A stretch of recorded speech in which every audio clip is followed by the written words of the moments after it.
ঘূর্ণিঝড় রেমালের প্রভাবে টানা বৃষ্টি ও ভারত থেকে নেমে আসা পাহাড়ি ঢলে বিপর্যস্ত হয়ে পড়েছিল সিলেট জেলার ৮ উপজেলার সাথে প্লাবিত হয়েছিল সিলেট নগরীও।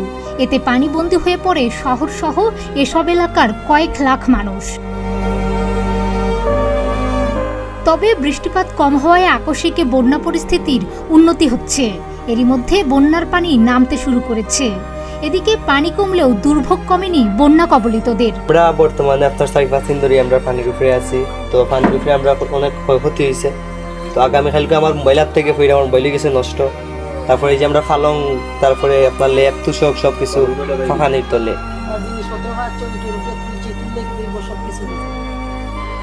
এই পানির উপরে আটি আটি রান্নাম খাইরাম এই জোর উপরে ঠিক মতো পানি তুলামতাম পারলাম না, বাচ্চান তোরা খাবাইতামও পারলাম না রান্না।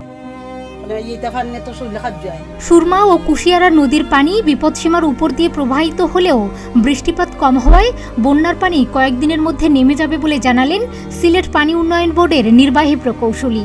যেটা পর্যবেক্ষণ করা হচ্ছে, পানি দ্রুত নেমে যাচ্ছে।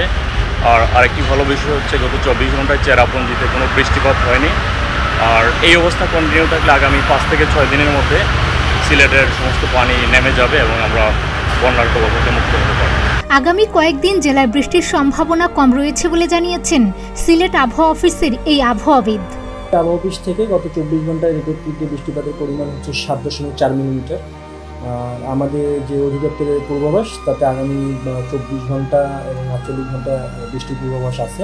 সংশ্লিষ্টরা জানিয়েছেন, পানি কিছুটা নামতে শুরু করায় অনেকে বাড়ি ফিরছেন, আবার কিছু এলাকায় পানি স্থির অবস্থায় রয়েছে। তবে প্রশাসনের উদ্যোগে বন্যা কবলিত এলাকায় জরুরি ত্রাণ কার্যক্রম অব্যাহত রয়েছে।